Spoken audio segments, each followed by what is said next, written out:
Islamic-Jewish relations started in the 7th century CE with the origin and spread of Islam in the Arabian Peninsula. The two religions share similar values, guidelines, and principles. Islam also incorporates Jewish history as a part of its own. Muslims regard the children of Israel as an important religious concept in Islam. Moses, the most important prophet of Judaism, is also considered a prophet and messenger in Islam. Moses is mentioned more in the Quran than any other individual, and his life is narrated and recounted more than that of any other prophet. There are approximately 43 references to the Israelites in the Quran, and many in the Hadith. Later rabbinic authorities and Jewish scholars such as Maimonides discussed the relationship between Islam and Jewish law. Maimonides himself, it has been argued, was influenced by Islamic legal thought. Because Islam and Judaism share a common origin in the Middle East through Abraham, both are considered Abrahamic religions.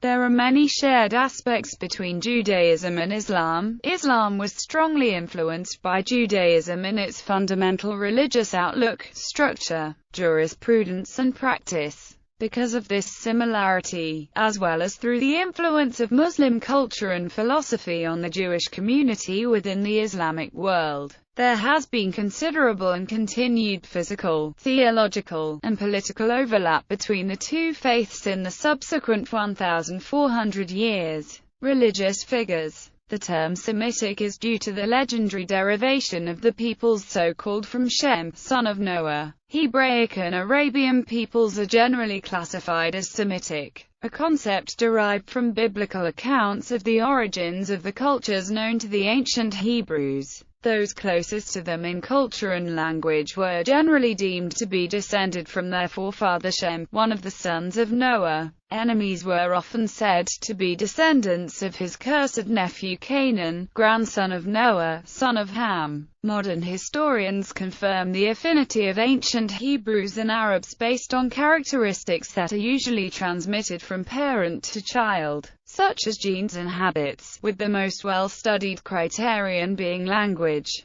Similarities between Semitic languages and their differences with those spoken by other adjacent people confirm the common origin of Hebrews and Arabs among other Semitic nations. Around the 12th century BCE, Judaism developed as a monotheistic religion. According to Jewish tradition, the history of Judaism begins with the covenant between God and Abraham, who is considered a Hebrew. The Hebrew Bible occasionally refers to Avi peoples, translated as Arab or Arabian, deriving from Irava, plain, the dwellers of plains. Some Arabs of the Arabian Peninsula are considered descendants of Ismail, the first son of Abraham, while the commonly held view among historians, most Westerners and some lay Muslims is that Islam originated in Arabia with Muhammad's first recitations of the Quran in the 7th century CE. In Islam-S view, the Quran itself asserts that it was Adam who is the first Muslim. Islam also shares many traits with Judaism, like the belief in and reverence for common prophets, such as Moses and Abraham, who are recognized in all three Abrahamic religions.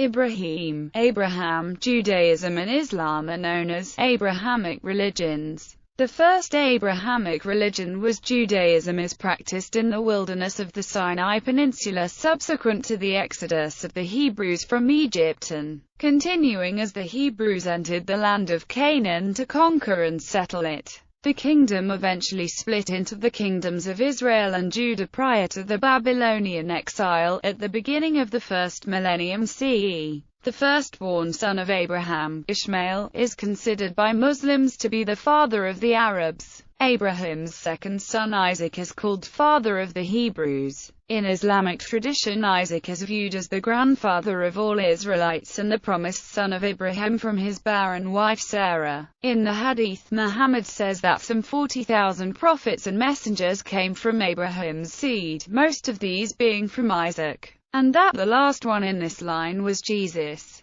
In the Jewish tradition, Abraham is called Avraham Avinu or our father Abraham. For Muslims, he is considered an important prophet of Islam and the ancestor of Muhammad through Ishmael. Ibrahim is called the friend of God in Islam and is regarded as one of the prophets of Islam alongside Noah, Moses, Jesus, and Muhammad, among others. The narrative of his life in the Quran is similar to that seen in the Tanakh. Muhammad. In the course of Muhammad's proselytizing in Mecca, he initially viewed Christians and Jews as natural allies, sharing the core principles of his teachings, and anticipated their acceptance and support. 10 years after his first revelation in Mount Hira, a delegation consisting of the representatives of the 12 important clans of Medina pledged to physically protect Muhammad and invited him as a neutral outsider to Medina to serve as chief arbitrator for the entire community, which had been fighting with each other for around 100 years and was in need of an authority. Among the things Muhammad did in order to settle down the long-standing grievances among the tribes of Medina was drafting a document known as the Constitution of Medina. The community defined in the Constitution of Medina had a religious outlook but was also shaped by the practical considerations and substantially preserved the legal forms of the old Arab tribes.